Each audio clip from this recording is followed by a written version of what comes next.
अगर हम एक ऐसी आग की कल्पना करें जो इतनी ज्यादा गर्म हो कि जिस भट्टी में उसे जलाया जा रहा हो वो उसे भी भस्म कर दे, मतलब उस इमारत को राख कर दे और शायद पूरे शहर को भी पिघला दे। बाप रे, ऐसी आग के बारे में सोचना भी डरावना लगता है। बिल्कुल।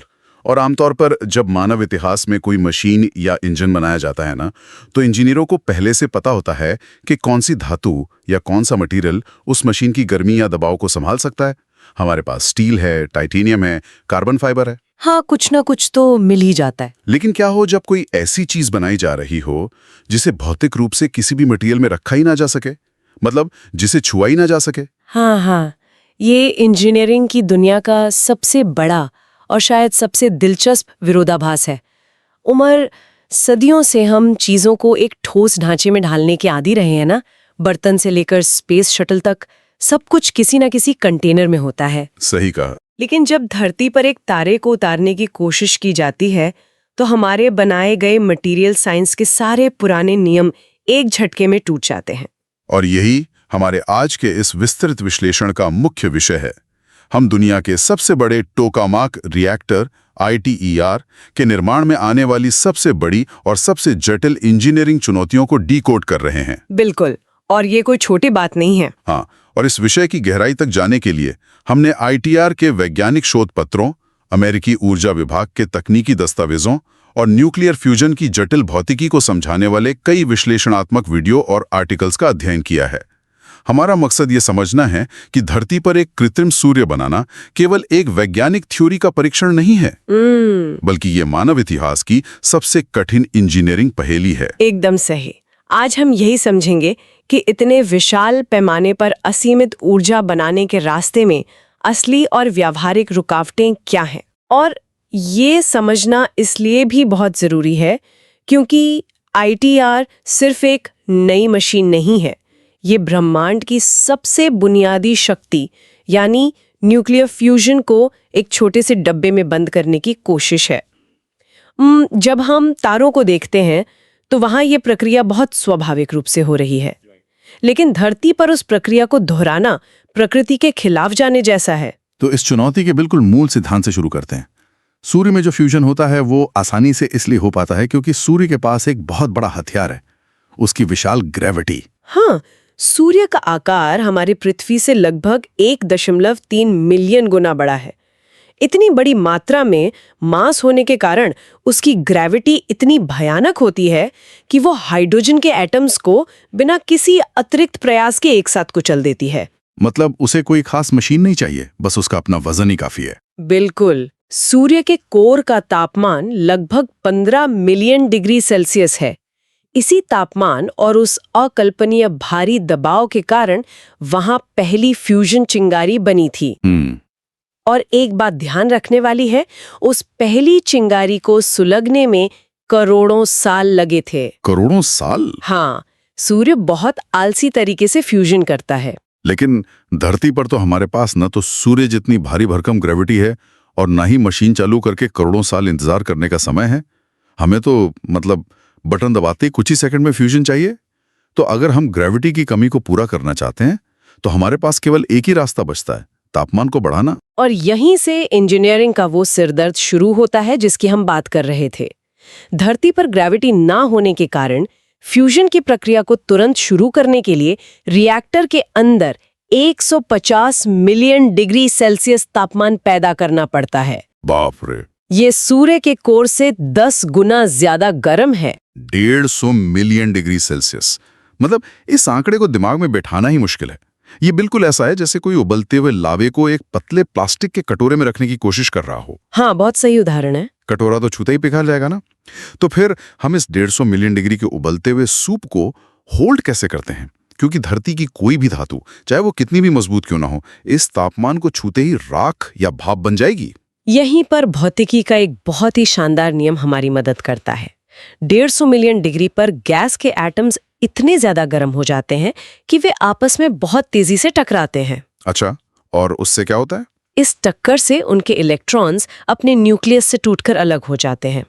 अब वो साधारण गैस नहीं रहती, बल्कि एक प्लाज्मा बन जाती है, जिसे हम पदार्थ की चौथी अवस्था कहते हैं।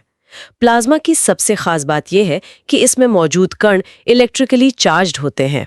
ओके, तो मतलब हम उन्हें कंट्रोल कर सकते हैं। बिल्कुल। और क्योंकि भौतिक कटोरा पिघल जाएगा, इसलिए इंजीनियरों को एक अदृश्य कटोरा बनाना पड़ा। अदृश्य कटोरा। इसका मतलब हम मैग्नेटिक फील्ड्स के पिंजरे की बात कर रहे हैं। क्योंकि प्लाज्मा चार्ज्ड है, इसलिए मैग्नेट्स उसे कंट्रोल कर सकते हैं। एकदम सही पकड़े। डोनट के आकार के इस विशाल रिएक्टर को टोकामाक कहा जाता है। इसके अंदर प्लाज्मा को हवा में लटकाकर रखने के लिए विशालकाय सुपर कंडक्टिंग मैग्नेट्स का इस्तेमाल होता है। ये मैग्नेट्स 3 तरह के होते हैं, टोरॉइडल, पोलॉइडल और सेंट्रल सोलेनॉइड। तो ये सब मिलकर उस प्लाज्मा को बीच में रोक कर रखते हैं। हाँ, ये सब मिलकर एक ऐसा शक्तिशाली मैग्नेटिक फील्ड बनाते हैं कि 150 मिलियन डिग्री का प्लाज्मा दीवारों को छुए बिना बीच वैक्यूम में ही तैरता रहता है। खैर, ये थ्योरी सुनने में तो बहुत अच्छी लगती है, लेकिन जब मैंने इसके तकनीकी आंकड़ों को देखा तो मुझे एक बात समझ नहीं आई। क्या? इन मैग्नेट्स में 68 किलो एम्पियर का भारी भरकम करंट दौड़ता है। इतने भयानक करंट से तो तारों में बेतहाशा गर्मी पैदा होगी। एक साधारण हीटर का तार भी कुछ एम्पियर में लाल हो जाता है। अगर इन मैग्नेट्स का खुद का रेजिस्टेंस शून्य नहीं किया गया तो ये मैग्नेट्स खुद ही पिघलकर नष्ट हो जाएंगे। यही वजह है कि इन मैग्नेट्स को सुपर कंडक्टिंग बनाना पड़ता है। और किसी भी तार को सुपर कंडक्टिंग बनाने के लिए, यानी उसका रेजिस्टेंस पूरी तरह से खत्म करने के लिए, उसे अत्यधिक ठंडा करना पड़ता है। कितना ठंडा?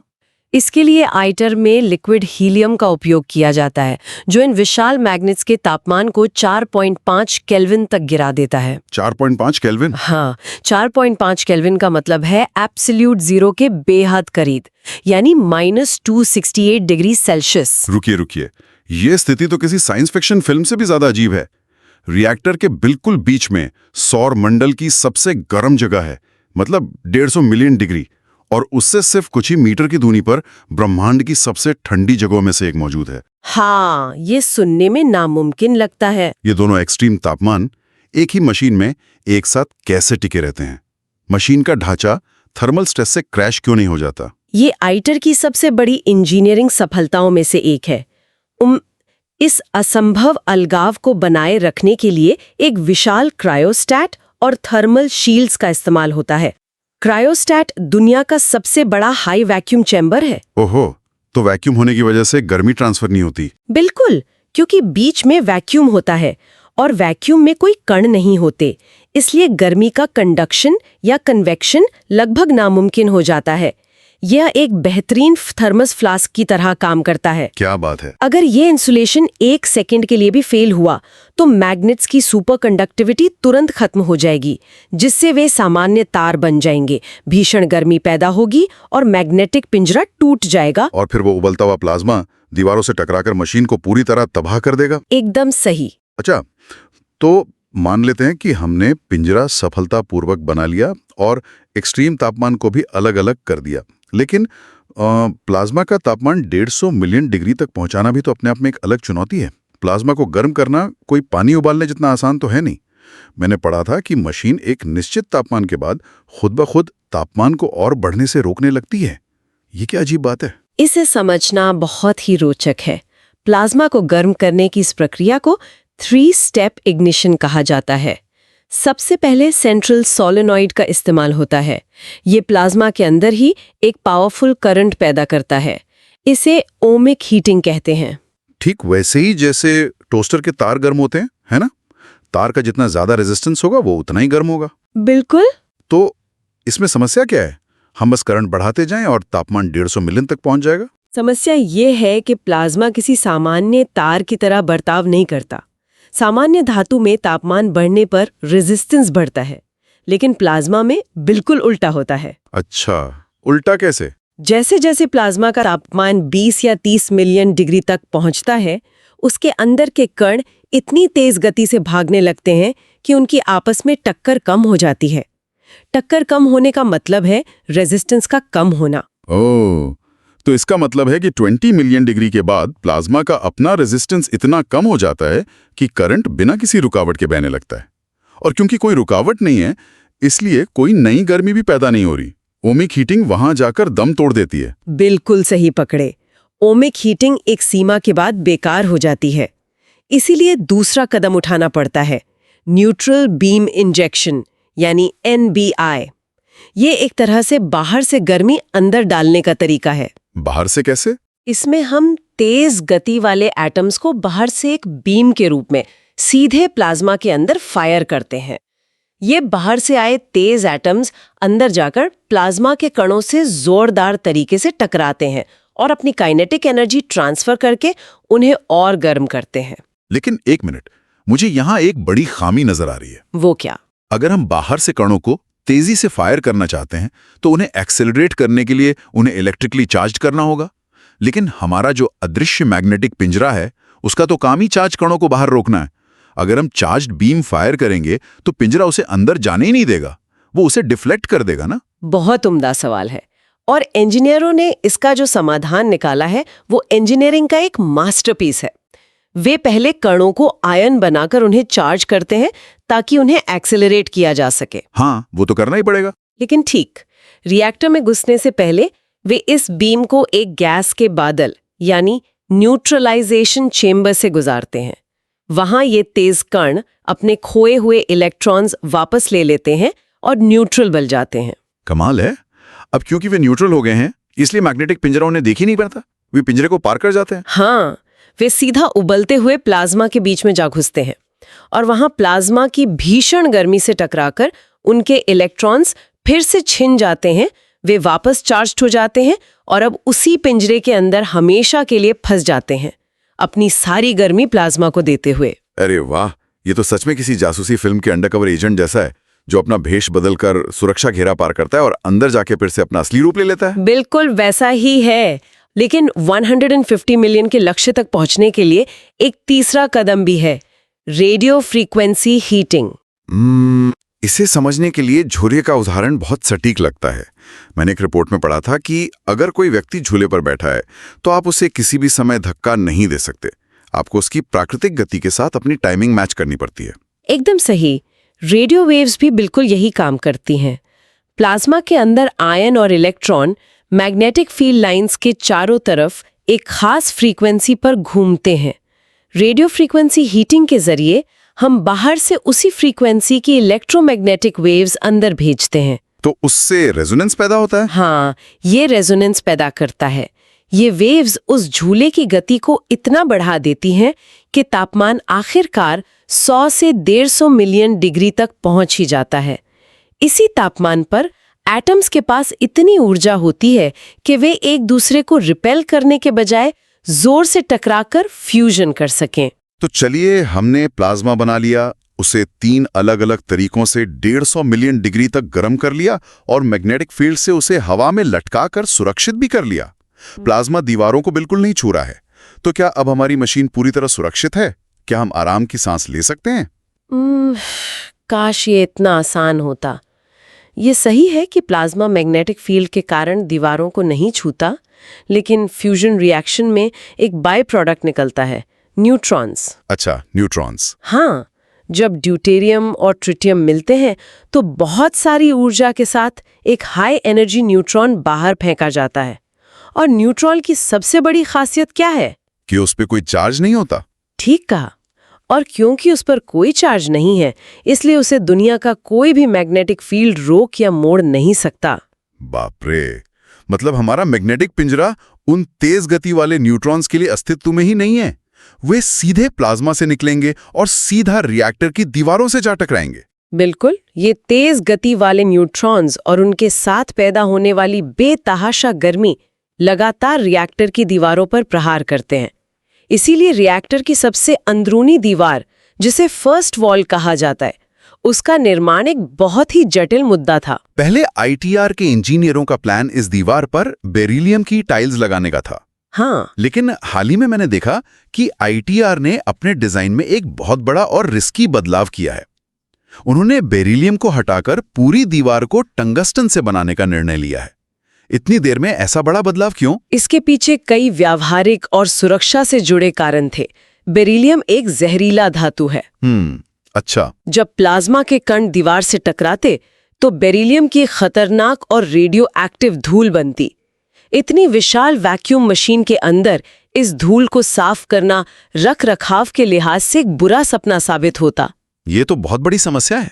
और सबसे बड़ी समस्या ये थी कि ऑफ नॉर्मल प्लाज्मा इवेंट्स के दौरान, यानी अगर प्लाज्मा में थोड़ी सी भी अस्थिरता आई तो बेरिलियम पिघल सकता था। टंगस्टन हालांकि थोड़ा ब्रिटल होता है, यानी जल्दी चटक सकता है, लेकिन उसका मेल्टिंग पॉइंट मतलब पिघलने का तापमान पूरी दुनिया की किसी भी धातु से ज्यादा है। वो इस नर्क जैसी गर्मी को बहुत बेहतर तरीके से बर्दाश्त कर सकता है। इसी नर्क जैसी गर्मी का एक और बड़ा शिकार रिएक्टर के सबसे निचले हिस्से में लगा डाइवर्टर होता है ना? हाँ, इसे अक्सर मशीन की विशाल एस्ट्रे कहा जाता है। हाँ, एस्ट्रे इसलिए क्योंकि डाइवर्टर का मुख्य काम प्लाज्मा से निकलने वाली राख यानी फ्यूजन के बाद बचा हुआ हीलियम और अन्य अशुद्धियों को मशीन से बाहर निकालना है। ये 44 भारी भरकम कैसेट से बना है जिन्हें रोबोट्स की मदद से लगाना और हटाना पड़ता है। लेकिन इसके ऊपर जो गर्मी पड़ती है उसका आंकड़ा मुझे बहुत हैरान कर गया। 20 मेगावाट प्रति वर्ग मीटर। इसे थोड़ा परिप्रेक्ष्य में रखें तो जब कोई अंतरिक्ष यान पृथ्वी के वायुमंडल में दोबारा प्रवेश करता है तो उसके हीट शील्ड पर जो भीषण गर्मी पैदा होती है, ये डाइवर्टर उससे 4 गुना अधिक गर्मी लगातार झेलता है। सोचिए, ऐसी सामग्री विकसित करना जो स्पेस शटल की हीट शील्ड से 4 गुना ज्यादा गर्मी, और वो भी लगातार बिना पिघले झेल सके। ये मटेरियल साइंस के क्षेत्र में एक बहुत बड़ी छलांग है। सच में। खैर, अब तक तो हमने सिर्फ इस बात पर चर्चा की है कि इस दानव को पिघलने से कैसे बचाया जाए, लेकिन इस मशीन को चालू रखने के लिए लगातार खाना भी तो खिलाना होगा। और जो बात मुझे सबसे ज्यादा चौंकाती है वो ये है कि इसे जो ईंधन मतलब जो फ्यूल चाहिए वो हमारी पृथ्वी पर मौजूद ही नहीं है। ये न्यूक्लियो फ्यूजन की एक और बहुत बड़ी विडंबना है। फ्यूजन रिएक्शन के लिए हमें हाइड्रोजन के 2 भारी आइसोटोप्स चाहिए, ड्यूटेरियम और ट्रिटियम। ड्यूटेरियम के साथ तो शायद कोई समस्या नहीं है। हाँ, ड्यूटेरियम समुद्री पानी में आसानी से मिल जाता है। 1 लीटर पानी में इतना ड्यूटेरियम होता है कि वो एक इंसान के पूरे जीवन भर की ऊर्जा जरूरतें पूरी कर सकता है। लेकिन ट्रिटियम का क्या? वो तो एक रेडियो एक्टिव आइसोटोप है जिसका जीवन काल सिर्फ 12 साल का है। प्राकृतिक रूप से ये वातावरण में टिक ही नहीं सकता। मैंने जो आंकड़े देखे उनके अनुसार पूरी धरती पर सारे भंडार मिलाकर केवल 20 किलो ट्रिटियम ही मौजूद हैं। बिल्कुल। और जो हमारे मौजूदा भारी पानी वाले कैंडू रिएक्टर्स हैं वो साल भर में सिर्फ 2.5 ग्राम ट्रिटियम बनाते हैं। इतने कम फ्यूल में दुनिया को रोशन करने वाली मशीन कैसे चलेगी? इसका केवल एक ही जवाब है, इस मशीन को अपना ट्रिटियम खुद पैदा करना होगा। याद है अभी हमने उन न्यूट्रॉन्स की बात की थी जो मैग्नेटिक पिंजरे से बाहर भाग जाते हैं और दीवारों से टकराते हैं। हाँ, जिन्हें मैग्नेट्स रोक नहीं पाते। इंजीनियर उन्हीं न्यूट्रॉन्स का इस्तेमाल फ्यूल बनाने के लिए करेंगे। वो कैसे? रिएक्टर की दीवारों के पीछे खास तरह के लिथियम ब्लैंकेट्स लगाए जाएंगे, लिथियम 6 और लिथियम 7। जब फ्यूजन से निकले हुए हाई एनर्जी न्यूट्रॉन्स पूरी रफ्तार से इस लिथियम से टकराएंगे तो एक नया न्यूक्लियर रिएक्शन होगा। अच्छा। इस रिएक्शन के परिणाम स्वरूप ट्रिटियम पैदा होगा। फिर उस ताज़ा ट्रिटियम को वहीं से निकालकर वापस प्लाज्मा में ईंधन की तरह पंप कर दिया जाएगा। देखिए, एक मिनट, तो क्या हम एक ऐसी मशीन बना रहे हैं जो अपना मुख्य काम यानी ऊर्जा बनाना करते हुए उसी वक्त अपना खुद का फ्यूल भी मैन्युफैक्चर कर रही है? बिल्कुल ऐसा ही है। क्या ये बिल्कुल वैसा नहीं है जैसे कोई हवाई जहाज आसमान में 30,000 फीट की ऊंचाई पर उड़ते हुए हवा से अपना जेट फ्यूल खुद बना रहा हो ताकि उसका इंजन कभी बंद ना हो?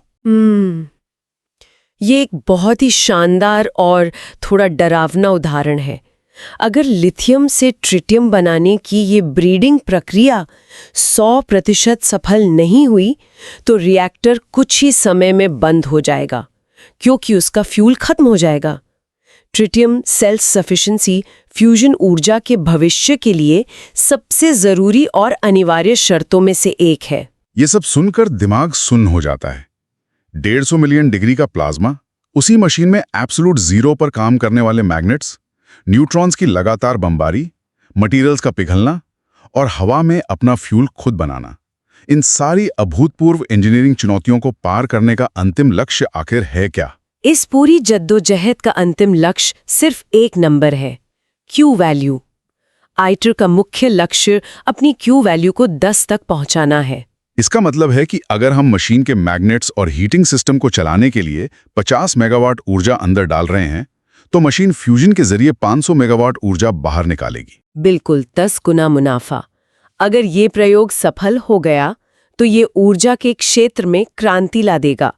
ऊर्जा संकट हमेशा के लिए खत्म हो जाएगा क्योंकि ये कार्बन फ्री है, इसमें कोई रेडियो एक्टिव कचरा नहीं बचता जो हजारों साल तक खतरनाक रहे। और ये सुरक्षित भी है। हाँ, अगर कुछ गड़बड़ होती है तो मशीन तुरंत ठंडी होकर रुक जाती है।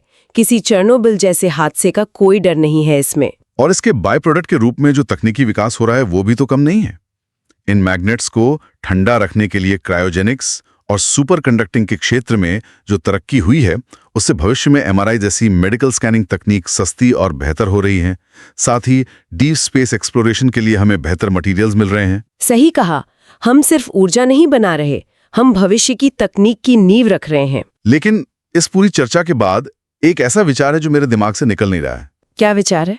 हमने प्लाज्मा को कंट्रोल करना तो सीख लिया, मैग्नेट्स को ठंडा भी कर लिया, लेकिन वे उच्च ऊर्जा न्यूट्रॉन्स जो मैग्नेटिक फील्ड को चीरते हुए सीधे रिएक्टर की स्टील की दीवारों से टकरा रहे हैं, वो सिर्फ गर्मी ही पैदा नहीं करते, वे स्टील के एटॉमिक स्ट्रक्चर को अंदर से खोखला करते हैं। क्या यह संभव है कि लगातार न्यूट्रॉन्स की इस भयंकर बमबारी के कारण रिएक्टर का जो 5116 टन भारी विशाल स्टील का ढांचा है, वो समय के साथ इतना कमजोर हो जाए, इतना ब्रिटल हो जाए कि वो अपनी ही वजन से टूटकर गिर पड़े? ये मटेरियल साइंस का सबसे गहरा और परेशान करने वाला सवाल है। न्यूट्रॉन डैमेज भविष्य के कमर्शियल रिएक्टर्स के लिए एक बहुत बड़ा खतरा है। हम उस प्लास्टिक के कटोरे को पिघलने से तो बचा लेंगे, लेकिन अंदर की अदृश्य हलचल से वो प्लास्टिक इतना भुरभुरा हो जाएगा कि एक दिन बस हल्का सा दबाव पड़ने पर टूट सकता है। तो ये सोचने वाली बात है कि शायद भविष्य में असीमित फ्यूजन ऊर्जा का अंतिम सत्य इस बात पर निर्भर नहीं करेगा कि हम प्लाज्मा को कितनी अच्छी तरह कंट्रोल करते हैं, बल्कि ये इस बात पर निर्भर करेगा कि उस धातु की उम्र, यानी जो लाइफ स्पैन है उस मेटल का, वो कितनी है जो इस कृत्रिम तारे को थामे हुए है। अगर कोई गहराई से सोचे तो आसमान में चमकते हुए तारों को एक जगह थामने के लिए ब्रह्मांड को कोई दीवार या धातु नहीं बनानी पड़ी। इंसान का रास्ता प्रकृति से कहीं ज्यादा मुश्किल है। देखो दुनिया, इसके राज को जानो, हर एक इन्वेंशन की स्टोरी पहचानो। कैसे चलती है मशीन, क्या है मोशन का फंडा, क्लियर होगा अब हर concept. No more tension, no फिकर, come on physics to boy. Knowledge की दुनिया में अ न्यू डिस्कवरी।